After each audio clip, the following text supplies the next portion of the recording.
గౌరవ సభ్యుల్ని జెడ్పీటీసీ మండల పార్టీ అధ్యక్షులు శ్రీ ఇస్కా మదన్ మోహన్ గారు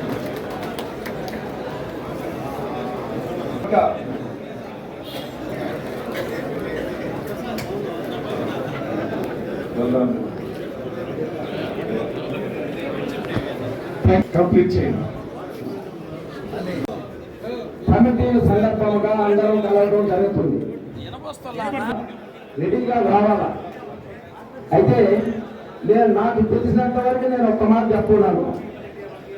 మన జగన్మోహన్ రెడ్డి గారికి మన నాయకుడు నిజాయితీపరుడు, చంద్రబాబు నాయుడు మోసగాడు. అటువంటి మోసాలు 4 ఎలక్షన్ల నుంచి అదే విధంగా మోసం చేస్తూ మాయమాటలు చెప్తూ వస్తున్నారు. అయినా మనం ప్రజలందరూ అమాయకులు కాబట్టి ఆయన చెప్పిన మాటలు వింటూ ఖచ్చితంగా చంద్రబాబు నాయుడు ఏదో చేస్తాడేమో. ఇప్పటికైనా ఆయన ఒక పాదయాత్ర కూడా చేశాడు. ఆ టైంలో కొన్ని మాటలు చెప్పాడు. నేను చాలా మారిపోయినాను, నన్ను నమ్మండి అని ఈ విధంగా చెప్పాడు. అయితే ప్రజలు కూడా ఆయన ఆ మాటలు చెప్పే దాని వల్ల నమ్ముతున్నారు. అదే కాదు, మొన్న దావోస్ పోయిన వ్యక్తి అక్కడ ఒక ప్రెస్ కాన్ఫరెన్స్ లో 23 లక్షల కోట్ల ఉద్యోగాలు ఇచ్చినారు అని చెప్పాడు. 23 లక్షల కోట్ల ఉద్యోగాలు, మన ప్రజలే 5 కోట్లు. అయితే ఆ రిపోర్ట్ లో మాత్రం నోట్ చేశాడు 23 లక్షల కోట్ల ఉద్యోగాలే కదా, ఎట్లా ఏందేనని చెప్పి అడిగాడు. నాకు 20 లక్షలు. అంటే చంద్రబాబు నాయుడు కంప్లీట్ గా ఒక జీరో మైండ్ లో ఉన్నాడు. ఆయన ఏమి చెప్తాడో ఎవరు ఆయనకే తెలియదు. అయితే మాత్రం ఆయన చెప్పే మాట మాత్రం మన ప్రతి ఒక్కటి నమ్ముతున్నాం. ఆ నమ్మకమే ఈ రోజు మనల్ని ఇంత ముంచింది. కాబట్టి ప్రతి ఒక్కరు ఆయన కుమారుడు లోకేష్ నేను ఉండే భూములన్నీ 99 పైసలకే ఇస్తాను అంటారు. అది వాళ్ళ నాయని కాదని. ఆయన 99 పైసలకి ఇస్తే ప్రతి ఒక్కరు సంతపడతారు.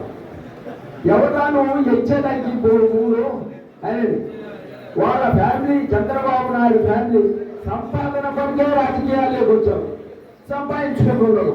మనం ఏంటంటే ఆ మాయ మాటలు మనం నమ్ముతున్నాం. కాబట్టి ఇటువంటిది చంద్రబాబు నాయుడికి ఇదే లాస్ట్ ఎలక్షన్ కూడా.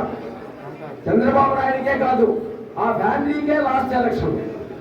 కాబట్టి మనం ఏమైనా సరే మన జగన్మోహన్ రెడ్డిని మంచి మెజార్టీతో తెచ్చుకున్నాము అంటే ఆయన మనకు కనీసం ఒక 30 సంవత్సరాలు ఆయన ఏం ఎంత ఉంటుందో అంతవరకు మనకు ఆయన మంచి పరిపాలన అందిస్తాడని నేను గ్యారెంటీగా చెప్తాను. ఎందువల్ల అంటే రాజశేఖర రెడ్డి ఫ్యామిలీ, రాజశేఖర రెడ్డి మనకు చెప్పిన పథకాలు, ఫస్ట్ పథకాలు అంటూ పెట్టింది Rajasekhara Reddy. Fee reimbursement, free current, Aarogyasri అనే పథకాలు పెట్టింది రాజశేఖర రెడ్డి. ఆయన తర్వాత ఆయన కుమారుడు జగన్మోహన్ రెడ్డి ఆయనకు మించి ఒక 3 అంతలు ఎక్కువ పథకాలతోటి జనాన్ని అందరినీ సంతోషపెట్టారు. అయితే ఆయన చేసినవన్నీ మనం పొరపాటు పడి ఎక్కడో మాయలో పడి మనం మర్చిపోయి మళ్ళా చంద్రబాబు నాయుడిని గెలిపించాం. జగన్మోహన్ రెడ్డి నాకు కులము లేదు, మతము లేదు, పార్టీ లేదు అనే విధంగా చెప్పడం జరిగింది. ఆయన చెప్పినట్టే అన్ని పథకాలు కానీ పరిపాలన కానీ అదే విధంగా నడిపించాడు. ఈరోజు సీతారాంపురంలో ఏదో రప్ప అన్నారప్ప, వాడిని తీసుకొచ్చి లోపల ఏం రాన్నాడు. ఏంది ఈ పాలనే అసలు మనం ఇప్పటివరకు చూడాలి, అంత ఘోరంగా ఉంది ఈ పాలన. కాబట్టి మనం ఎటువంటి పరిస్థితుల్లో కూడా ఎవరికి భయపడమన్నా మనం సీతారాంపురం విషయంలో ఆ సిఐ అదేదో మరి వాళ్ళు ఏదో నేరాలు చేసినట్టు, అంటే వాళ్ళకి ఏంటంటే ఒకడు పరిపాలన అనేది దీన్ని పరిపాలనలో చాలా ఘోరంగా ఉంది పరిస్థితి. కాబట్టి మనం ఎటువంటి పరిస్థితుల్లో కూడా మీరు ఎవరికి భయపడమల్లా. అయితే అతని అనవసరమైన మాటలు మాట్లాడి మనం చెడు తీర్చుకోకూడదు. కాబట్టి ప్రతి ఒక్కరు కూడా మంచి పద్ధతిలోనే పాటించండి. ఖచ్చితంగా మళ్ళా మన గవర్నమెంట్ ఇంకెంతో కాలం లేదు, 2 సంవత్సరాలకు వస్తుందో సంవత్సరానికి వస్తుందో ఆయన పరిపాలనలో అందరూ కూడా సుఖ సంతోషాలతో ఉంటారని చెప్తూ నేను సెలవు తీసుకుంటున్నాను.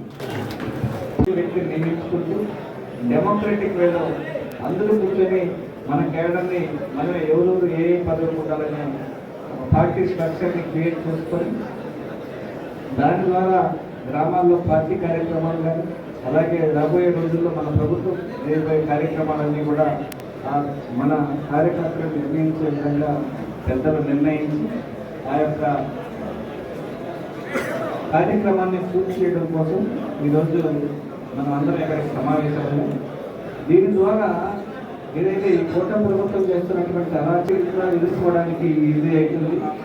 అలాగే ఈ కూటమి ప్రభుత్వం చేస్తున్నటువంటి అరాచకాన్ని గ్రామ స్థాయిలో ప్రతి ఒక్కరి ముందుకు తీసుకెళ్ళి ఎక్స్ప్లెయిన్ చేయడానికి ఈజీగా ఉంటుంది. ఏదైనా సమస్య జరిగినా అందరూ కలిసి ఎదుర్కోవడానికి ఈజీగా ఉంటుంది. అలాగే ఈ ప్రభుత్వంకి మన ప్రభుత్వానికి మధ్య తేడాన్ని పూర్తిగా ప్రజలకు వివరించే కార్యక్రమం జరుగుతుంది. మనందరికీ తెలుసు, మన నాయకుడు వైఎస్ జగన్మోహన్ రెడ్డి గారు పరిపాలనలో దేశంలో ఉండే అందరు ముఖ్యమంత్రుల కన్నా ఎక్కువగా వాళ్ళందరికన్నా ఎక్కువగా ముందుండి ఒక సంక్షేమ పథకాలు కానీ అభివృద్ధి పథకాలు కానీ ఎక్కడ కూడా కులాలు వర్గాలు పార్టీలు చూడకుండా అందరికి అందించి రాష్ట్రాన్ని సమర్థవంతంగా నడిపించినటువంటి ఇప్పటి పరిస్థితి ఇప్పటి ముఖ్యమంత్రి రాష్ట్రంలో అందరూ ముఖ్యమంత్రితో పోటీ పడుతూ అవినీతిలో ముందుకు తీసుకువస్తున్నారు. నెంబర్ 1 ప్లేస్ ఏపీ, అలాగే అప్పుల్లో నెంబర్ 1 ప్లేస్ తీసుకెళ్తున్నారు. అలాగే ప్రతిపక్ష నాయకుడిని హింసించడంలో రాష్ట్రాన్ని ప్రతిపక్షంగా నడిపిస్తున్నారు. అలాగే ఎస్టీని బీసీని అలాగే ఎవరైతే మన పార్టీలో యాక్టివ్గా ఉంటారో వాళ్ళందరినీ గుర్తు నొక్కే కార్యక్రమంలో ఈ దేశంలో అందరికన్నా మంది ఉన్నారు. వీటన్నిటిని ప్రజలు గమనిస్తున్నారు. వీటన్నిటిని కూడా మనం కూడా ప్రజల్లోకి సమర్థవంతంగా తీసుకెళ్ళినట్లయితే రాబోయే రోజుల్లో ఖచ్చితంగా మన నాయకుడిని అలాగే నియోజకవర్గ స్థాయిలో మళ్ళీ రాజాన్ని అత్యధిక మెజారిటీగా గెలిపించడం, మళ్ళీ రాష్ట్రం ఒక దాడిలో పెట్టి పరిస్థితుల్లో నడిపే విధంగా మనం కృషి చేసుకోవాలని కోరుకుంటున్నాను.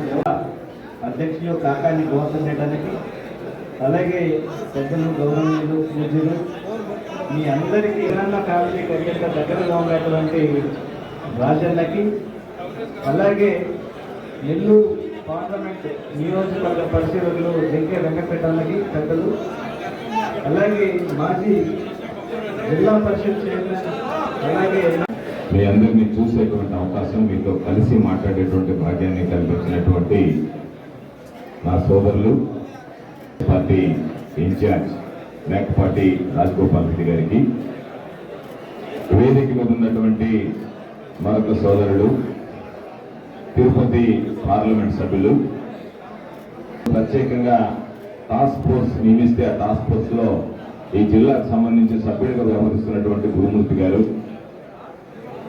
సీనియర్ శాసనసభ్యులు మా అందరికీ అన్న జంకే వెంకటరెడ్డి గారు, నా మిత్రుడు మాజీ శాసన మండలి సభ్యులు మాజీ జిల్లా పరిషత్ చైర్పర్సన్ బొమ్మిరెడ్డి రాఘవేంద్ర రెడ్డి గారికి, మరొక సోదరుడు జగనన్న ఆశీస్సులతో వైఎస్ఆర్ కాంగ్రెస్ పార్టీ అధికార ప్రతినిధిగా నియమించబడినటువంటి శేఖర్ రెడ్డి గారు, మరొక సోదరుడు జిల్లా విద్యార్థి విభాగానికి సంబంధించినటువంటి అధ్యక్షుడు ఆసురిత్ రెడ్డి గారు, ఈ కార్యక్రమంలో పాల్గొంటున్నటువంటి వైఎస్ఆర్ కాంగ్రెస్ పార్టీ కుటుంబ సభ్యులారా, స్థానిక నాయకులు, కార్యకర్తలారా, పాత్రికేయ మిత్రులారా, అందరికీ పేరు పేరున చేతులు జోడించే హృదయపూర్వకమైనటువంటి నమస్కారం.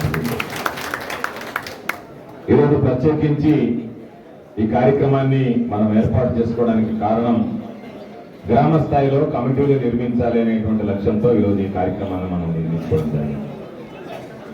సాధారణంగా ఎన్నికలు అయిపోయిన తర్వాత అందరితో కలిసి మేధోమథనం చేసుకున్నప్పుడు, రకరకాలైనటువంటి అభిప్రాయాలు స్వీకరించినప్పుడు చాలా మంది చెప్పినటువంటి మాట, గత ప్రభుత్వంలో కార్యకర్తలను గుర్తించలేదు కాబట్టి మనం ఇబ్బందులకు గురయ్యామనేటువంటి మాట చెప్పడం జరిగింది. మరలా ఇంకొకసారి మీకు ఈ విషయంలో చప్పట్లు కొట్టేటువంటి అవకాశం లేకుండా చేయడానికే ఈరోజు ప్రత్యేకించి కార్యక్రమాలు ఏర్పాటు చేయడం జరిగింది. అందుకనే జగన్మోహన్ రెడ్డి గారు దాని మీద దృష్టి పెట్టి కార్యకర్తలకు సంబంధించి గతంలో కోవిడ్ నేపథ్యంలో కానీ అనేక రకాలైనటువంటి కారణాల వల్ల కానీ దృష్టి పెట్టలేకపోయాం. కాబట్టి దాని మీద దృష్టి పెడతామని చెప్పి ప్రకటించిన తర్వాత మాటలకు పరిమితం కాకుండా క్షేత్రస్థాయిలో ఆ కమిటీని బలోపేతం చేయాలనేటువంటి లక్ష్యంతో ఈరోజు ఆ కార్యక్రమానికి శ్రీకారం చుట్టి అందులో భాగంగా నియోజకవర్గ వ్యాప్తిగా ఉదయగిరి నియోజకవర్గానికి సంబంధించి మేమందరం కూడా రాజగోపాలన్ ఆధ్వర్యంలో ఈరోజు మేమందరినీ కలిసి కమిటీలు త్వరగా పూర్తి చేయండి అని చెప్పి కోరడానికి రావడం జరిగింది. ఈరోజు చాలా మంది బాధపడేటువంటి వాళ్ళు ఉన్నారు, రకరకాలైనటువంటి సమస్యలు ఉన్నాయి. ఇది ఈరోజు ఎందుకు ఈ కార్యక్రమం యొక్క ప్రధానమైనటువంటి ఉద్దేశం, ఎందుకు మనం దీనికి సంబంధించినటువంటివి ఏర్పాటు చేసుకోవాలంటే ఒక్కొక్క గ్రామానికి సంబంధించి దాదాపుగా 60-70 మందిని కూడా వేసుకునేటువంటి అవకాశం ఉంది. అంటే ఒక నియోజకవర్గానికి సంబంధించి దాదాపుగా 9,000 నుంచి 10,000 మందిని మనం సభ్యులుగా చేసుకునేటువంటి అవకాశం వెసులుబాటు ఉంది. వాళ్ళందరికీ రేపు కార్డులు ఇస్తారు. ఇస్తే బహుశా గతంలో నాకు తెలిసేటువంటి పరిపాలన వెస్ట్ బెంగాల్లో ఉండేది. కమ్యూనిస్టులు ఉన్నప్పుడు వాళ్ళకి సంబంధించినటువంటి స్థానిక నాయకులతో సంబంధం లేకుండా ఎవరినైతే ఈరోజు మీ ఇన్ఛార్జిగా ఉన్నటువంటి రాజగోపాల్ రెడ్డి గారు ఎంపిక చేస్తారో, ఎంపిక చేసినటువంటి వాళ్ళకి గుర్తింపు కార్డులు ఇస్తారో, రేపు మీరు పోలీస్ స్టేషన్కి వెళ్ళినా, మండల కార్యాలయానికి వెళ్ళినా, తహసీల్దార్ కార్యాలయానికి వెళ్ళినా ఆ గుర్తింపు కార్డు చూపిస్తే మీరు జగనన్న తాలూకు మనిషి అని చెప్పి మిమ్మల్ని గౌరవించి ఆ పని చేసేటువంటి విధంగా చర్యలు తీసుకోవాలనేటువంటి లక్ష్యంతోనే ఈరోజు ఈ కార్యకర్తలకు సంబంధించి పెద్దపీట వేయాలనేటువంటి ఉద్దేశంతో ఈ కార్యక్రమానికి శ్రీకారం చుట్టడం జరిగింది. కాబట్టి జగన్మోహన్ రెడ్డి గారు చెప్పినటువంటి విధంగానే ఈరోజు కార్యకర్తలకు సంబంధించి ఒక మంచి ఆలోచన కల్పించాలి, ముందుకు తీసుకువెళ్లాలనేటువంటి లక్ష్యంతో ఏర్పాటు చేసినటువంటి కార్యక్రమం. కాకపోతే ఈ ప్రభుత్వం గురించి అసలు చంద్రబాబు పేరు ఉచ్చరించాలన్న ఆశయంగా అనిపిస్తుంది. ఎందుకు ఈ మాట చెప్పామంటే ఈరోజు పరిపాలన అనేటువంటిది అసలు లేదు. ఏదన్నా ఉంటే ఈ పరిపాలన బాగలేదు అని చెప్పడానికి అసలు పరిపాలన అనేటువంటిది లేనప్పుడు, పరిపాలన గురించి మాట్లాడుకోవడానికి అవకాశం లేనప్పుడు ఈరోజు ఈ ప్రభుత్వాల గురించి ఏం మాట్లాడుకోవాలో తెలియదు. కానీ ప్రభుత్వంలో ఎవరికి ఏమీ చేయకపోయినా చంద్రబాబు నాయుడు మాత్రం ఈరోజు నేను బ్రహ్మాండంగా పరిపాలన చేశానన్నాడు. గతంలో మనం చూసాం, ఎన్నికలకు ముందు రకరకాలైనటువంటి మాటలు మాట్లాడారు. ఆ మాటలు మాట్లాడినటువంటి వాటిల్లో ఆ మద్యాన్ని గురించి, మద్యం షాపుల గురించి, మద్యం దుకాణాల గురించి మాట్లాడారు. ఒకసారి ఆలోచన చేద్దాం. మన ప్రభుత్వం అధికారంలో ఉన్నప్పుడు నిర్ణీతమైనటువంటి సమయాల్లో పనిచేసే ఈ మధ్య ఎప్పుడో ఒక గ్రామానికి వెళ్ళా. ఓ 10 మంది ఆడవాళ్ళు గుంపుగా కనపడితే అనిపించింది నాకు, ఏదైనా సమస్యలు చెప్తారేమో అనుకున్నాం. వాళ్ళు వచ్చి, అయ్యా 24 గంటల ముందు దొరుకుతుంది, మా మగవారు తాగుతూ మమ్మల్ని గాలి వదిలిపెడుతున్నారు, మేము ఉండలేకున్నామని చెప్తారు. ఆ మాటలు అడిగాం, అమ్మ బయట షాపు లేని ఊర్లో లేవు కదా అంటే చంద్రబాబు టెక్నాలజీ అడ్వాన్స్ అయింది, అందుకని ఇప్పుడు బెల్ట్ షాపులు ఉంటే ఇబ్బంది లేదు. ఈ మందుగాళ్ళు ఆ బెల్ట్ షాప్ అయినా కలిపి వాట్సాప్ లో గ్రూప్ పెట్టుకున్నారు. ఆ గ్రూప్ లో ఆయనకి ఇప్పుడు 3 వస్తే అప్పుడు ఆ మందు నాకైనా బెల్ట్ షాప్ మెసేజ్ పెడతాను, నాకు ఈ బ్రాండ్ మందు పంపించమని. డోర్ డెలివరీ నేరుగా తీసుకెళ్లి ఈ మందు ఆయన తెచ్చి ఆయనకి ఇస్తాడు. అది చూసి ఇంకొక ఆయనకి నోరు వస్తుంది, మళ్ళీ ఎవరు ఆయన తీసుకున్నాడు, నేను కూడా తీసుకోవాలి కదా అని. ఈ పొద్దున వస్తాడు ఇద్దరు వేసినప్పుడు ఆయన మెసేజ్ పెడితే ఆయన చూసి, ఈయన మెసేజ్ పెడితే ఈయన చూసి, చంద్రబాబు నాయుడు పరిపాలనలో ఈరోజు మద్యం డోర్ డెలివరీ అవుతుంది తప్ప జగన్మోహన్ రెడ్డి గారి హయాంలో లాగా పెన్షన్, రేషన్ సరుకులు డోర్ డెలివరీ అయ్యేటువంటి పరిస్థితి ఈరోజు లేదంటేనే చంద్రబాబు పరిపాలన ఏ విధంగా ఎంత అధ్వానంగా తయారైందనేటువంటిది ప్రత్యేకంగా చెప్పాల్సినటువంటి అవసరం లేదు. కాబట్టి ఎక్కడ ఎవరి గురించి ఆలోచన చేసేటువంటి పని లేదు, దేని గురించి పట్టించుకోవడం లేదు. ఈరోజు రైతుల గురించి ఆలోచన చేస్తే రైతు సంక్షేమానికి కట్టుబడి రైతుల గురించి ఆలోచన చేసి నేను వ్యవసాయ శాఖ మంత్రిగా పనిచేశాను. అనేక సందర్భాల్లో జగన్మోహన్ రెడ్డి గారి దగ్గర మాట్లాడాం. అధికారులు ఎక్కడికక్కడ అడ్డం కొట్టినా ఆయన ఒక మాట చెప్పేటువంటి వాడు, రైతుల విషయంలో మనం ఆలోచన చేయాలి కదా అని చెప్పి. ఈరోజు మీరు ఒక్కసారి ఆలోచన చేస్తే జగన్మోహన్ రెడ్డి గారి పరిపాలనలో 5 సంవత్సరాలకు సంబంధించి 4 సంవత్సరాలు ఇస్తానన్నాడు పెట్టుబడి ఇది. 5 సంవత్సరాలు ఇచ్చాడు. 5 సంవత్సరాలు ఇవ్వడంతో పాటు ఏ రైతైనా సరే పండించినటువంటి పంటకి ఈరోజు మనం అమ్ముకునే దానికి కనీస మద్దతు ధర లేకుండా రైతులు నష్టపోయినటువంటి పరిస్థితి ఏ రోజైనా జరిగిందా ఒక్కసారి మీరు ఆలోచన చేయండి. సకాలంలో పెట్టుబడి విధించాడు. రైతులకు సంబంధించి రైతు భరోసా కేంద్రాలు ఏర్పాటు చేశాడు. యూరియా కావాలి అంటే రైతు ముంగిటికే ఆ రైతు భరోసా కేంద్రాల ద్వారా యూరియా సరఫరా చేసినటువంటి ఘనత ఆనాటి ముఖ్యమంత్రి మన నాయకుడు జగన్మోహన్ రెడ్డి గారి అని చెప్పి మేము అందరికీ గుర్తు చేస్తున్నాం. ఈరోజు యూరియా కావాలి అంటే తెలుగుదేశం పార్టీ నాయకుడి దగ్గరికి వెళ్ళాలి. ఆయనకు పొంద మిగిలితే మనకి ఎవరికన్నా ఇచ్చేటువంటి పరిస్థితి ఉంది. వైఎస్ఆర్ కాంగ్రెస్ పార్టీ వాడికి అసలు ఇవ్వడంలే, తెలుగుదేశం వాళ్ళే మాకే ఇవ్వడం లేదా అని చెప్పి మాట్లాడుకునేటువంటి పరిస్థితి ఏర్పడింది. ఆ రోజు మనం ఇచ్చినటువంటిది, ఆ రోజు మనం చేసినటువంటిది, ఆ రోజు మనం రైతులు ఇంటికే ముంగిటికే చేసినటువంటిది రైతు భరోసాల ద్వారా ఇస్తే, ఈ రోజు మీరు రైతు భరోసాల ద్వారా ఇవ్వలేకపోయినా, రైతులకు సమృద్ధిగా ఇవ్వలేక పొరుగు రాష్ట్రాలకు పోయి రైతులు తెచ్చుకోవాల్సినటువంటి పరిస్థితి ఏర్పడితే యూరియాలో ఈ మధ్య కూడా ఉదయగిరి నియోజకవర్గానికి సంబంధించి పాపం రైతులు ధర్నా చేసేటువంటి పరిస్థితులు ఉంటే, ఏ రోజైనా 5 ఏళ్ల మన పరిపాలనలో ఒక్క రైతు రోడ్డెక్కి నాకు యూరియా రాలేదు అని అడిగినటువంటి సందర్భం ఉందా అనేటువంటిది ఒకసారి మీరందరూ గుర్తు చేసుకోండి అని చెప్పి మనందరినీ కోరుతున్నాను. కాబట్టి ఈరోజు పెట్టుబడి సహాయం లేదు, రైతులకు సంబంధించి యూరియా లేదు, పండించినటువంటి దానికి గిట్టుబాటు ధర లేదు. అదేవిధంగా ఈరోజు ఈ ప్రాంతానికి సంబంధించి ఎంతో మంది ప్రయత్నం చేశారు. పెద్ద రాజగోపాల్ రెడ్డి గారు రాజమోహన్ రెడ్డి గారు అనేక సందర్భాల్లో చెప్పాడు, మనకు సంబంధించినటువంటి హై లెవెల్ కెనాల్ ద్వారా నీళ్లు తెచ్చుకోవాలని చెప్పి. ఈరోజు మనం హై లెవెల్ కెనాల్ అన్ని నిర్మించుకుంటే మనకు సంబంధించినటువంటి సోమశిలకు నీరు వస్తే, ఆ సోమశిలకు సంబంధించి ఎవరికైతే యాజమాన్య హక్కులు ఉన్నాయో వారికి వదిలిపెడితే ఈ ప్రాంతానికి సాగునీరు వచ్చేటువంటి అవకాశం ఉండదు. కాబట్టి మనకు వచ్చేటువంటి నీరు అదనంగా వస్తే తప్ప ఈ ప్రాంతానికి సాగునీరు ఇవ్వలేనటువంటి పరిస్థితి ఏర్పడుతుంది. కాబట్టి ఖచ్చితంగా నీళ్లు ఇవ్వాలి ప్రాంతాలకి, మెట్ట ప్రాంతాలకు సంబంధించి అని చెప్పి అటు రాయలసీమతో పాటు నెల్లూరుకి సంబంధించి ఈరోజు రాయలసీమ లిఫ్ట్ ఇరిగేషన్ స్కీమ్ తీసుకొచ్చాం. రాయలసీమ లిఫ్ట్ ఇరిగేషన్ 3,725 కోట్లతో పనులు ప్రారంభమయ్యాయి. ఈ ప్రాంతానికి సాగునీరు ఇచ్చేటువంటి ఆ ప్రాజెక్ట్ రోజుకు 3 టీఎంసీలు తీసుకునేటువంటి అవకాశం. తెలంగాణ ప్రభుత్వం కింద దిగువ స్థాయిలో 800 అడుగుల నుంచే రోజుకి 8 టీఎంసీలు నీళ్లు తోడుకుపోతుంటే మన ప్రాంతానికి, ఆంధ్ర ప్రాంతానికి 3 టీఎంసీలు నీళ్లు ఇవ్వాలనేటువంటి ఆలోచనతో జగన్మోహన్ రెడ్డి గారు ఆ కార్యక్రమానికి రూపకల్పన చేశాడు. పనులు ప్రారంభించాడు, పనులు జరుగుతున్నాయి. చంద్రబాబు అర్థంతరంగా ఆపేశాడు. అనేక సందర్భాల్లో జగన్మోహన్ రెడ్డి గారు రాయలసీమ లిఫ్ట్ ఇరిగేషన్ ఎందుకు ఆపేశారని చెప్పి అడిగారు. అడిగితే దానికి చంద్రబాబు నాయుడు సమాధానం చెప్పలే. దానికి సమాధానం మొన్న తెలంగాణ శాసనసభ సమావేశాల్లో రేవంత్ రెడ్డి చెప్పాడు, నేను మాట్లాడి చంద్రబాబును ఒప్పించి దాన్ని ఆపించాను అని చెప్పాడు. ఇలా చంద్రబాబు ఎక్కడ కూడా రేవంత్ రెడ్డి చెప్పిన దాని మీద సమాధానం చెప్పమంటే చెప్పే పరిస్థితిలో లేదు. ఎందుకంటే ఏదో రకరకాలైనటువంటి దొంగ తెలుగులు. ఈ మధ్య కూడా మంత్రిగా వచ్చాడు ఇక్కడికి. ఆయన పేపర్ తీసుకుని ఏం చదువుతున్నాడు, అల్లా సంవత్సరాలు ఆపేశారు, ఈ సంవత్సరాలు ఆపేశారు. అవన్నీ మిమ్మల్ని అడగడంలే. రేవంత్ రెడ్డి చెప్పినటువంటి మాట నిజమా అబద్ధమా? రేవంత్ రెడ్డి చెప్పినటువంటి దాని ప్రకారం ఉన్నావా లేదా? రేవంత్ రెడ్డి మాట విని నువ్వు ఈ రోజు రాయలసీమ లిఫ్ట్ ఇరిగేషన్ సంబంధించి మంగళం పాడినటువంటి మాట యథార్థమా కాదనేటువంటి దానికి సమాధానం చెప్పబోయే అంటే దాన్ని పక్కన పెట్టి మీకు అనుమతులు లేవు, మీ చెరువుతులు అని మాట్లాడతాం. మేము వెళ్ళి సోమశిల దగ్గరికి వెళ్ళి దీని గద్యం రేపటి రోజున అడుగుతామంటే మమ్మల్ని ఎడ దగ్గర అరెస్ట్ చేస్తారు. కండలేరు పోదామంటే కండలేరు జలాశయం ముందు అరెస్ట్ చేస్తారు. తెలుగుదేశం వాళ్ళు మాత్రం పోలీసుల దగ్గర నుండి రాజమర్యాదలు తీసుకెళ్లి అక్కడికి వెళ్ళి చూపిస్తారు. అంటే ఎంత దౌర్భాగ్యం అంటే ఇది తెలుగుదేశం పార్టీకి సంబంధించి వినడానికి కూడా అసహ్యంగా ఉండేటువంటి పరిస్థితి. దాని పొడిగితే చెక్ పోస్టులు పెట్టి మిమ్మల్ని 10 మందిని పంపిస్తామని ఇంకొక మందిని పంపించమంటే వారు పోరాడి ఆటదారులకుండా దొంగలకుండా ఎంతమంది రైతులు అక్కడికి చేరుకున్నారు. మీరు పోలీసులు పెట్టి రమ్మని చెప్పి ఉన్నటువంటి అందరి శాసనసభ్యులు పిలిపిస్తే మీ ముఖం చూసి, చంద్రబాబు ముఖం చూసి ఎంతమంది రైతులు వచ్చారంటేనే రైతులు ఈ ప్రభుత్వం మీద ఎంత వ్యతిరేకత ఉందనేటువంటిది స్పష్టంగా అర్థమవుతుంది. ఈరోజు ఎన్ని సందర్భాల్లో ఈ జిల్లాకు సంబంధించి 1 తడి 2 తడులు 3 తడులు ఇల్లు లేక పంట లేకపోయి పంటలు వదిలేసినటువంటి సందర్భాలు ఉన్నాయి. అటువంటి నేపథ్యంలో ఒక రోజుకు 3 టీఎంసీలు తీసుకుంటే నేరుగా వచ్చేటువంటి జలాశయం మన సంవత్సరం జలాశయం.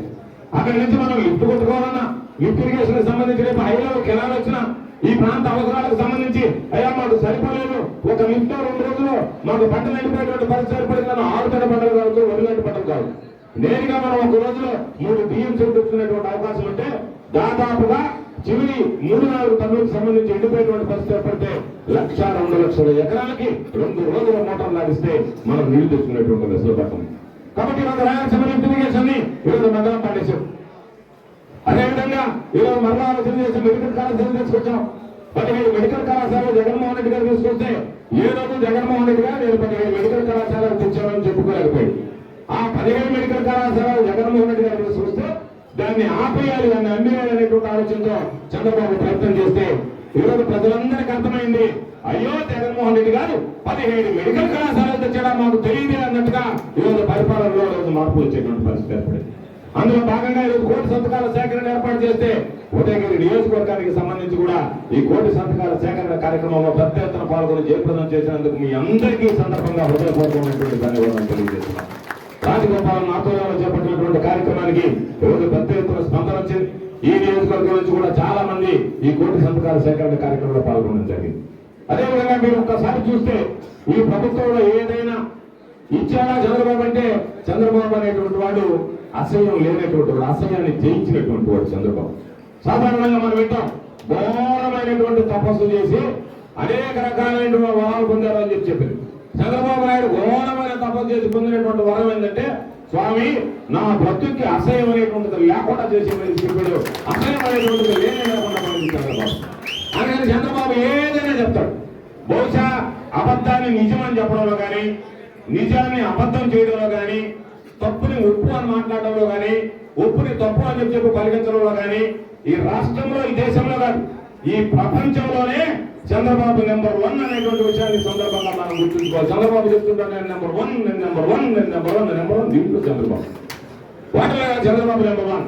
పాపం రాజగోపాల్ అని చెప్పినట్టుగా మన ఎప్పుడో టీవీ ఇంటర్వ్యూ ఇచ్చాడు. ఏమని ఇచ్చాడంటే, నేను 20 లక్షల కోట్ల పెట్టుబడులు తెచ్చా, 23 లక్షల కోట్ల ఉద్యోగాలు తెచ్చాను. ఆ యాంకర్ నోట్ తెరిచి 23 లక్షల కోట్ల అన్నాడు. 20 లక్షల కోట్లు అన్నాడు.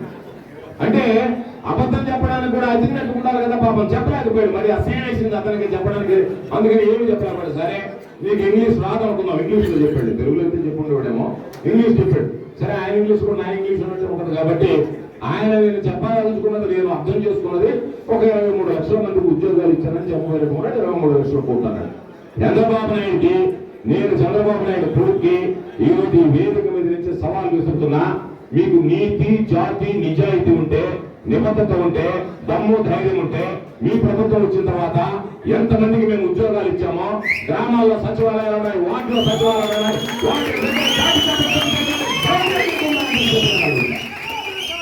వచ్చి ఏ గ్రామంకైనా వెళ్దాం, వెళ్ళి అయ్యా ఇదిగో ఈ గ్రామానికి సంబంధించి మేము ఇన్ని ఉద్యోగాలు ఇచ్చాం, ఇదిగో ఇంతమందికి ఉపాధి కల్పించాం, ఈ ప్రభుత్వం వచ్చిన తర్వాత 2 లక్షల కోట్ల పెట్టుబడులు తెచ్చాం, దానివల్ల ఇంతమంది బిడ్డలు నిరుద్యోగులకు ఉద్యోగాలు ఇప్పించామని చెప్పుకునేటువంటి పరిస్థితి ఉంది అని చూస్తే ఎక్కడా లేదు. కాబట్టి ఎప్పటికైనా సరే మీరు అబద్ధ కోతలు కొనడం మాని ఈరోజు ఏదన్నా ఉంటే పరిపాలనకు సంబంధించి ఏదన్నా చేయండి అంటే అది జాతకానటువంటి పరిస్థితి. ఒక రాష్ట్రానికి ముఖ్యమంత్రిగా ఉన్నటువంటి వాడు అసహ్యం వేస్తుంది మాట్లాడాలంటే, ఒక రాష్ట్రానికి ముఖ్యమంత్రిగా ఉన్నటువంటి వాడు 1,00,000 మంది మనోభావాలకు సంబంధించినటువంటి భక్తులు ఉంటే తిరుమల తిరుపతి దేవస్థానానికి సంబంధించి ఏం మాట్లాడాడు? దానిలో జంతువుల కొవ్వు కలిసింది అని చెప్పి మాట్లాడాడు. ఒక అడుగు ముందుకేసి పవన్ కళ్యాణ్ ఆయన సనాతన ధర్మం అని చెప్పి తిరిగాడు. ఆయన ఏం మాట్లాడాడు? దీంట్లో క్విక్ ప్యాక్ ఉంది అని చెప్పి మాట్లాడాడు. అయితే నేను చెప్పేది, పవన్ కళ్యాణ్ అనేటువంటి వాడు ఈరోజు విచారణ పూర్తయింది. జంతువుల కొవ్వు లేదని తేలింది. ఎందుకు తేలింది అంటే ఈరోజు దానిలో ఈరోజు మీరు చెప్పినటువంటి విధంగా పాపం సిబిఐ గారు విచారణ చేస్తుంటే ఇంకా వాస్తవాలు బయటపడి ఉండే. దానిలో మన రాష్ట్ర స్థాయి అధికారులు కూడా కలిపారు కాబట్టి రాష్ట్ర స్థాయి అధికారులే కానీ చేస్తుంటే అన్ని చంద్రబాబు చిలకపడుకుని పలికినట్టే పలికుండేవాడు. కానీ ఈరోజు అవకాశం లేకుండా పోయింది కాబట్టి ఈరోజు జంతువులకు కలపలేదు అని చెప్పి ఇచ్చినటువంటి పరిస్థితి ఏర్పడింది. అంటే ఇంతమంది మనోభావాలను దెబ్బతీసినటువంటి చంద్రబాబు చివరికి కుటుంబ సభ్యుల్ని, ప్రజల్ని కాదు, దేవుడిని కూడా తన స్వార్థ రాజకీయాల కోసం వాడుకున్నటువంటి నీచుడు ఎవరన్నా ఉన్నాడు అంటే చంద్రబాబు నాయుడు అని చెప్పి. కాబట్టి వెంటనే పవన్ కళ్యాణ్ వెళ్ళి మామూలుగా మెట్లు కొనడం కాదు, నేరుగా తెచ్చుకోమని చంద్రబాబు నాయుడు ఒళ్ళు శుభ్రం చేసి, చంద్రబాబు నాయుడు మనిషిని శుభ్రం చేసి, ఇకైనా జాగ్రత్తగా మంచిగా పవిత్రంగా బతకమని చెప్పి చంద్రబాబు నాయుడు తోవలా కర్ర తీసుకెళ్ళి పవన్ కళ్యాణ్ అనేటువంటి వ్యక్తి అని చెప్పి సందర్భంగా గుర్తు చేస్తున్నాను. కాబట్టి ఈ అరాచకాలు ఎక్కడ పడితే అక్కడ మీ ఇష్ట ప్రకారం వ్యవహరించడం, మీ ఇష్ట ప్రకారం మాట్లాడటం. ఈ రోజు ఒకటే విషయం చెప్తున్నాం. పాపం చాలా సందర్భాల్లో మాట్లాడుతున్నారు, మీరు అధికారంలో ఉన్నారా, మేము అధికారంలో ఉన్నామని. నేను మీకు చాలా విసురుతున్నా, సవాల్ విసురుతున్నా. పోలీసులను పక్కన పెడితే ప్రభుత్వంలో మీరున్న అధికారం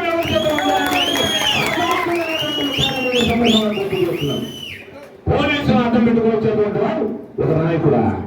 పోలీసులు తీసుకొచ్చి కనీసం మీరు ఏదో ఫ్లెక్స్ కట్టుకోవాలంటే పోలీసులు వచ్చి మీకు ఫ్లెక్స్ కట్టించామా? మేము కట్టుకున్నటువంటి ఫ్లెక్స్ మీరు ఇవ్వాలంటే పోలీసులు వచ్చి ఫ్లెక్స్ ఇవ్వాలన్నా? పోలీసులు ఉండేది శాంతి భద్రతలను కాపాడడానికా? పోలీసులు ఉండేటువంటి వైఎస్ఆర్ కాంగ్రెస్ పార్టీ ఫ్లెక్స్ ఇప్పించి తెలుగుదేశం పార్టీ వాళ్ళ ఫ్లెక్స్లు కట్టించడానికి అనేటువంటిది పోలీసు వ్యవస్థ ఒక్కసారి ఆత్మపరిశీలన చేసుకోవాల్సినటువంటి అవసరం. మనం చూసాం వెయ్యి సంబంధించినటువంటి మండల పరిషత్ ఎన్నిక, చిన్న ఎన్నిక, దానికి సంబంధించి అంత దారుణంగా అంత దౌర్భాగ్యంగా ఈ పోలీసుల ముందు ఎత్తుకెళ్తే మనందరినీ 144 సెక్షన్ పెట్టాం, మీరు ఎవరు రావడానికి లేదని చెప్పి అందరినీ దూరంగా పెట్టి ఓ 4 ఎంపీటీసీలు మన వాళ్ళు ఉంటే వాళ్ళ మధ్య పాపం మిగతా ఎంపీటీసీలు బలవంతంగా లాక్కెళ్ళి వాళ్ళని బెదిరించి భయపెట్టి మళ్ళీ తెల్లవారి కల్లా వాళ్ళ చేత ట్రీట్మెంట్లు ఇప్పించారంటే ఇంతకన్నా దౌర్భాగ్యం అనేటువంటిది, దురదృష్టకరం అనేటువంటిది మరొకటి ఉందా అని చెప్పి అయితే దానికి సంబంధించి బాలకృష్ణ చెప్తున్నాడు మట్టి పోలీసులు కూడా పెట్టారని చెప్పి. అక్కడ ఉండేది వాళ్ళతో ఉండేది పోలీసులే, స్పెషల్ పార్టీ పోలీసులు, మట్టి పోలీసులు తప్ప ప్రజలు ఊరు లేరు వాళ్ళతో పాటు. అందుకని వాళ్ళకి ప్రజలు అండదండం లేదు కాబట్టి పోలీసులు తీసుకొచ్చి చూసుకోవాల్సినటువంటి పరిస్థితి. చెప్పండి సీతారామపురానికి సంబంధించినటువంటి ఒకసారి క్రికెట్ పోటీలు జరిగితే దాని మీద అర్థాటం చేశారు. కాశీనాయన ఉత్సవాలు జరిగితే దానికి సంబంధించి వాళ్ళని తీసుకువెళ్ళి ఆ సిఐ డిఎస్పీ అందరూ కలిసి వాళ్ళని ఇబ్బందులు పెట్టి గంటల పోలీస్ స్టేషన్ లో పెట్టి బెదిరించి బయలుదేరి చేయించి పంపించారు. నేను ఒకే విషయం చెప్తున్నా, గుర్తుంచుకోండి, అధికారం అనేటువంటిది ఎవరికి శాశ్వతం కాదు. రేపు అధికారం మారిన తర్వాత ఈ ఉద్యోగులు ఎవరైతే ఈరోజు ఉన్నారో నేను మీ అందరికీ ఒక్క విషయం చెప్తున్నా, గుర్తుంచుకోండి. రేపటి రోజు 2019, 2024 లాగా ఉండదు. రేపటి రోజు మీరు కూడా అయ్యో వీళ్ళని ఇంతగా ఇబ్బందులు పెట్టారనేటువంటి నిజంగా ఉంటుంది తప్ప ఏమొక్కది. నేను చెప్తున్నా సీతారామపురం విషయంలో ఆ సిఐకి డిఎస్పీకి మీరు ఇద్దరు కూడా ఇప్పటికే తప్పు చేశారు. రేపు పదవి విరమణ చేసిన మిమ్మల్ని వదిలిపెట్టాం, మీరు ఉద్యోగాల్లో వదిలిపెట్టాం. ఈరోజు మీకు ఒక ధైర్యం ఉంది, ఒక ధీమా ఉంది. అది ఏమిటి అంటే ఇక్కడ పనిచేసాం, పక్కన ఉన్నటువంటి నియోజకవర్గంలో మన వాళ్ళు ఉన్నారు కాబట్టి వాళ్ళతో మాట్లాడుకుని రేపు ఆ నియోజకవర్గానికి పోతాం అనుకుంటున్నారు. గతంలో ఆ విధంగా జరిగింది. ఇక్కడ పనిచేసినటువంటి వాడు సర్వేపల్లికి వచ్చాడు, సర్వేపల్లి అన్యాయం చేసినటువంటి వాడు ఉదయగిరికి వచ్చాడు, ఉదయగిరిలో ఉండేటువంటి వాడు ఆత్మకూరులో ఉండేవాడు కోవిడికి పోయాడు. ఈసారి ఆ విధంగా ఉండదు పరిపాలన. గుర్తుంచుకోండి, నేను మరలా చెప్తున్నా, ఈ 3 జిల్లాలు ఒక జోన్, ఒంగోలు, నెల్లూరు, గుంటూరు కలిపి ఒక జోన్. అందరినీ కూర్చోబెడతాం శాసనసభ్యుల్ని, అందరి దగ్గర చట్టాలు తయారు చేయిస్తాం. ఎక్కడెక్కడ ఏఎస్ఐ, ఏసీఐ, ఏడిఎస్పీ అయితే మన వాళ్ళకి వ్యతిరేకంగా పనిచేస్తాం.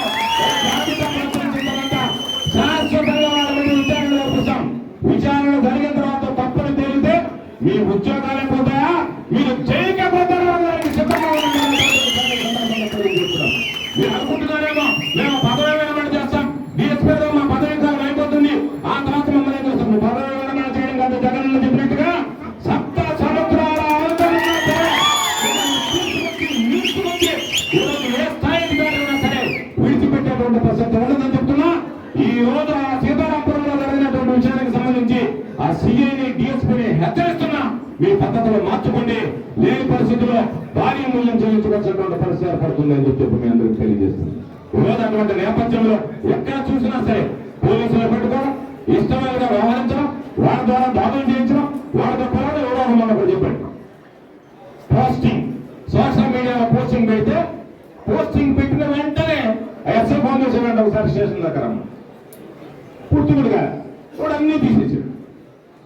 నేను ఇంటికి తర్వాత చూస్తే అన్ని తీసుకున్నాడు. ఎందుకు ఆయన తీసేసావంటే పెట్టడం మొదలు పెట్టగానే ఎస్ఐ పోలీస్ స్టేషన్కి రమ్మన్నాడు, సార్ తీసేసాను. నువ్వు పెట్టడం నేను ఉన్నానని, నువ్వు పెట్టడం నేను ఉన్నానని చెప్పాను. మళ్ళీ అన్ని పెట్టాడు. పెట్టడం మొదలు పెట్టగానే మళ్ళీ ఎస్ఐ ఫోన్ చేశాడు, స్టేషన్ దాకా రావాలి. నేను ఎస్ఐకి ఫోన్ చేశాను, ఏమయ్యా రమ్మన్నామంటానని అడిగి, ఆ ఊరికి ఏదో పాత కేసు ఉంచాడు అన్నాడు. పాత కేసు పడలే, కొత్త కేసు పడలే, ఏం కేసు ఉందో చెప్పు, నేను మా వాడిని తీసుకుని వస్తా, నీకు ధైర్యం ఉంటే మా వాడి ఏ కేసు పెట్టారు, ఏ కేసు మీద చూపించావు నాకు సమాధానం చెప్పాలని చెప్పి మాట్లాడిన తర్వాత ఇంకా దొంగగా ఉండిపోవాల్సినటువంటి పరిస్థితి ఏర్పడింది.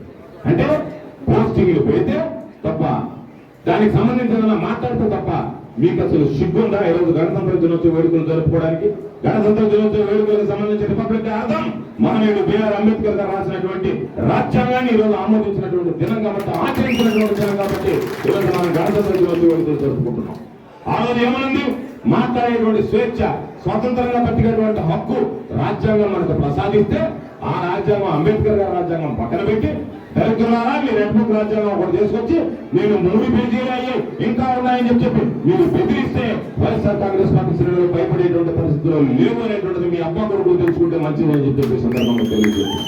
కాబట్టి తప్పనిసరిగా వైఎస్ఆర్ కాంగ్రెస్ పార్టీ పోరాటంలో ఉన్నటువంటి పార్టీ, ఎవడైతే పోరాటం చేతగానో పిరికి వాడు ఎవడైతే ఉన్నాడో వాడు వైఎస్ఆర్ కాంగ్రెస్ పార్టీలో నెరవేరు వాడు వెళ్ళిపోతాడు. గుర్తుంచుకోండి, వైఎస్ఆర్ కాంగ్రెస్ పార్టీలో వెళ్ళిపోయాడంటే వాడు పిరికివాడని చెప్పి అర్థం. ధైర్యం లేనటువంటి వాడని అర్థం, దమ్ము లేనటువంటి వాడని అర్థం. దమ్ము ధైర్యం ఉండేవాడే వైఎస్ఆర్ కాంగ్రెస్ పార్టీలో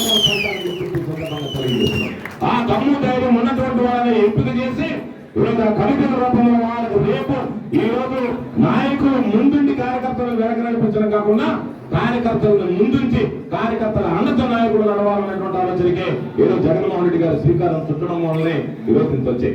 ఎందుకంటే ఈరోజు గ్రామాల్లోకి వెళితే ఎవరైనా చూడండి 2 పత్రికలు 3 పత్రికలు తీసుకున్నటువంటి అబద్ధాలు అసత్యాలు తప్ప ఎక్కడ వెతికిన వాస్తవాలు కనిపించవు.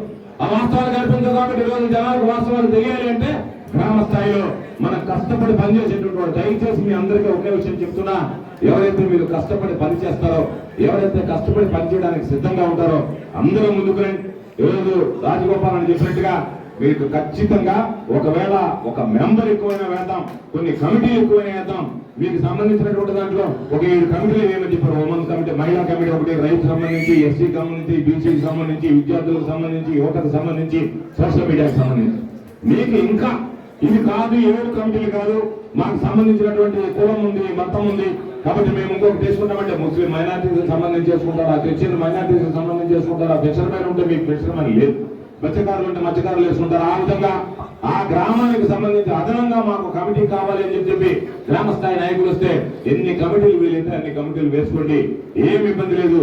ఆ కమిటీలకి మెంబర్లు కూడా ఒకే విషయం గుర్తుంచుకోండి, కమిటీ మెంబర్ అయినటువంటి వాడు నేను పని చేస్తాను ఈ పార్టీకి, నాకు ఎన్ని పనులున్నా సరే వాటిని కాస్త పక్కన పెట్టైనా ఈ పార్టీకి నా సేవలు అవసరమైన రోజు నేను ఉంటామనేటువంటి వాడే ఈరోజు అవసరం. కష్టకాలంలో పార్టీ జెండాను భుజాన వేసుకుని మోసినటువంటి వాడిని రేపు రాజగోపాలన్న నేను జగన్తో సహా అందరం మా భుజాల మీద వేసుకుని పోయడానికి సిద్ధంగా ఉన్నామనేటువంటిది ఈ సందర్భంగా మీ అందరికీ మనం చేస్తూ ఈరోజు పాపం ఈ కార్యక్రమానికి సంబంధించి పెద్దలందరూ వచ్చారు. అయితే ఈరోజు మిమ్మల్ని అందరినీ కూడా కోరుకునేది రాజగోపాల్ పాపం పైనసారి పోటీ చేశాడు, కష్టపడ్డాడు, గెలవాల్సినటువంటి వాడు తక్కువ మెజార్టీతో ఓడిపోయాడు. బహుశా 10,000 లోపల ఓడిపోయినటువంటి నియోజకవర్గాలు ఉదయగిరి, ఆత్మకూరు 2 ఈ నియోజకవర్గాలు. కాబట్టి ఈరోజు ఏమి ఇబ్బంది లేదు. ఎవరిని అడిగినా సరే అందరూ చెప్పేటువంటి మాట ఉదయగిరి నియోజకవర్గంలో, అయ్యా రాజగోపాల్ రెడ్డి గారు ఇంట్లో ఉన్నా సరే ఎన్నికలు 2027లో జమిలీ ఎన్నికలు వస్తాయా, 2029లో వస్తాయా, ఏ రోజు ఎన్నికలు వచ్చినా సరే వీడు తెలుగుదేశం పార్టీ అనేటువంటిది ఉదయగిరి నియోజకవర్గంలో మర్చిపోండి అనేటువంటి మాట మాట్లాడేటువంటి పరిస్థితి. ఈరోజు ఆరోగ్యం బాగాలేకపోయినా ఏ కార్యక్రమం పెట్టినా ఈరోజు వచ్చి వాటికి హాజరై ఈరోజు పాపం చికెన్ గునియా వచ్చింది, ఇబ్బంది పడ్డాడు. అయినా సరే నెల్లూరు జిల్లా కార్యక్రమానికి కానీ ఇక్కడ అవసరమైనటువంటి కార్యక్రమాలు కానీ హాజరయ్యాడు. కాబట్టి మెజారిటీతో మీ ప్రతినిధిగా ఉదయగిరి నియోజకవర్గ ప్రజలు రాజగోపాల్ రెడ్డి గారిని అత్యంత మెజారిటీతో గెలిపించాలని చెప్పి అలా ఎత్తుకుని అసెంబ్లీలో అడుగుపెట్టేటువంటి విధంగా మీ ఆశీస్సులు అందించండి అని చెప్పి మిమ్మల్ని అందరినీ కోరుకుంటూ ఈ ప్రాంతానికి సంబంధించి వైఎస్ఆర్ కాంగ్రెస్ పార్టీకి సంబంధించి ఈరోజు ఏదన్నా గుర్తొచ్చేటువంటిది మేకపాటి కుటుంబం. మేకపాటి రాజమోహన్ రెడ్డి గారు మొట్టమొదటిగా వైఎస్ఆర్ కాంగ్రెస్ పార్టీ ఆవిర్భావం ముందు నుంచే జగన్మోహన్ రెడ్డి గారు వెంట నడిచినటువంటి సీనియర్ నాయకుడు ఎవరన్నా ఉన్నాడు అంటే ఈ రాష్ట్రంలో మేకపాటి రాజమోహన్ రెడ్డి గారు అనేటువంటిది ఇది చరిత్ర. ఎన్ని రోజులైనా సరే ప్రజల హృదయాల్లో వైఎస్ఆర్ కాంగ్రెస్ పార్టీ నాయకుల కార్యకర్తల హృదయాలు నిలిచిపోతుంది. ఆ తర్వాత ఈరోజు పాపం దురదృష్టం మన మధ్య లేడు గౌతమ్. అదే స్థాయిలో వైఎస్ఆర్ కాంగ్రెస్ పార్టీని ఆదరించినటువంటి వాడు, వైఎస్ఆర్ కాంగ్రెస్ పార్టీ జగన్మోహన్ రెడ్డి గారి నాయకత్వాన్ని బలపరిచినటువంటి వాడు. అదే కోవలో ఈరోజు ఆ కుటుంబానికి సంబంధించి ఈ ప్రాంతానికి ప్రాతినిధ్యం వహించడానికి రాజగోపాల్ గారు ముందుకు వచ్చినటువంటి పరిస్థితుల్లో మీ సంపూర్ణమైనటువంటి ఆశీస్సులు రాజగోపాలానికి అందించి ఈరోజు తక్కువ మెజారిటీతో ఓడిపోయినటువంటి రాజగోపాలన్న రేపు జిల్లాలోనే అతి పెద్ద మెజారిటీతో వైఎస్ఆర్ కాంగ్రెస్ పార్టీ శాసనసభలో అడుగుపెట్టేటువంటి విధంగా మీ అందరి ఆశీస్సులు అందించండి అని చెప్పి మిమ్మల్ని అందరినీ కోరుకుంటూ వైఎస్ఆర్ కాంగ్రెస్ పార్టీని ఆదరించండి. జగన్ షీట్ ఓపెన్ చేస్తున్నారని చెప్పి నేను మీ అందరికీ కూడా చెప్తున్నా, ఇది వాస్తవం. మీరు అన్ని డిజిటల్ బుక్ లో రాసుకుంటారా, మీ దగ్గర రాసుకుంటారా, మీ ఇష్టం వచ్చినటువంటి దగ్గర రాసుకుంటారు. ఎందుకంటే నేనైతే ఎప్పటికప్పుడు ఏమన్నా మర్చిపోతామేమో, మళ్ళానో మన కోపం తగ్గిపోతుందేమో అని చెప్పి ఎప్పటికప్పుడు బుక్ రాసుకుంటున్నాను.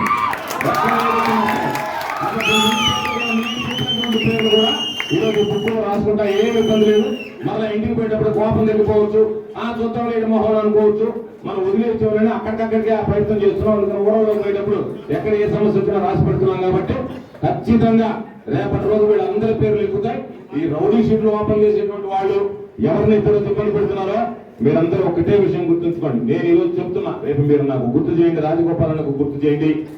ఎవరైతే మిమ్మల్ని స్టేషన్ల చుట్టూ తిప్పాడో, ఎస్ఐ, సిఐ, డిఎస్పీ పక్కన పెడితే వాళ్ళని మిమ్మల్ని తిప్పిన దానికి రెట్టింపు అదే స్టేషన్ లో తిప్పేటువంటి విధంగా చర్యలు